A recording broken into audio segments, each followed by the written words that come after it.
The rivalry between us started long before the party. It was built from childhood comparisons, from teachers praising him for confidence while ignoring the quiet way I observed everything around me. He learned how to perform strength in front of relatives. I learned how to stay silent and watch. Over the years, that silence became my advantage, though no one in the family ever saw it that way. When he announced the party, it was framed as celebration, a promotion at work, a gathering of family and friends. He made sure everyone knew he had succeeded. He made sure I was invited, too. I attended with restraint. I did not challenge his pride. I did not correct the subtle jokes he made at my expense.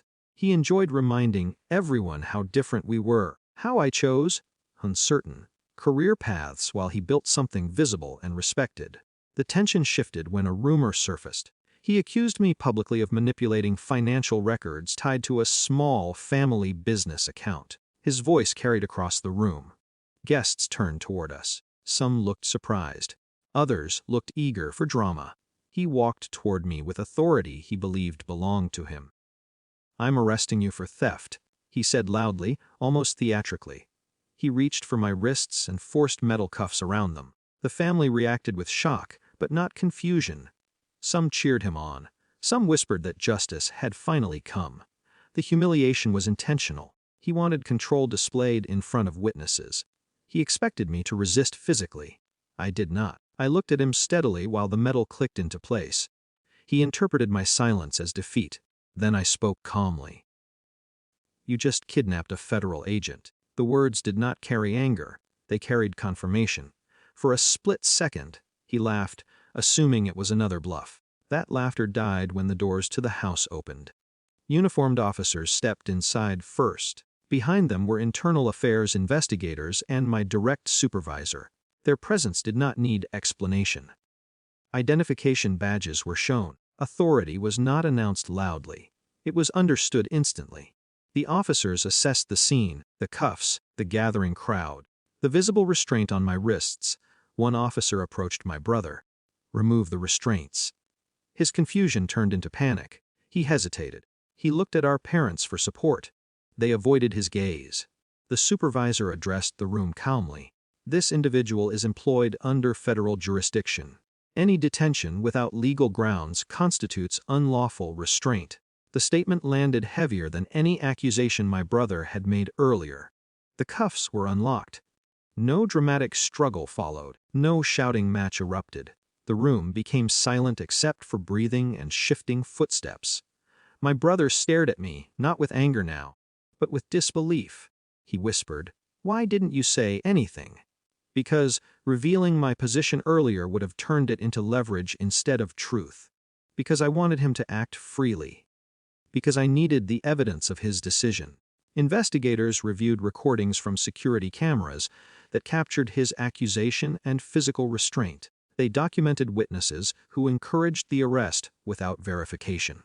He attempted to justify himself, claiming misunderstanding, claiming family dispute, claiming he believed he had legal authority through his job at a private firm that handled security contracts. His arguments sounded weaker each time he repeated them. The authorities informed him that false detention and impersonation of authority were serious violations. They did not arrest him immediately in front of everyone. Instead, they issued formal notice. He would be summoned for questioning. The investigation would determine consequences.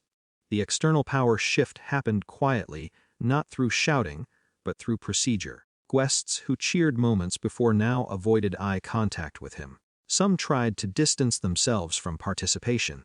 Others quietly left. My parents approached me after the officers departed. They asked whether I could make it disappear. I told them truthfully that processes had already been activated. My influence did not erase records. My role was enforcement, not favoritism. That answer hurt them more than anger would have. My brother stood alone near the entrance. His posture had collapsed from dominance to uncertainty. The humiliation he intended for me had turned into exposure of his own impulse for control. I did not mock him. I did not deliver revenge through words. I simply removed the cuffs from the table where they had been dropped and placed them into evidence storage with the officers. Before leaving, I looked at him once more. There are consequences for acting before knowing. It was not a threat, it was explanation. Weeks passed. He faced legal review for unlawful restraint and impersonation of authority. The investigation concluded that his actions were driven by ego and assumption rather than evidence. He received disciplinary action that damaged his professional reputation. Our relationship did not explode in dramatic confrontation afterward.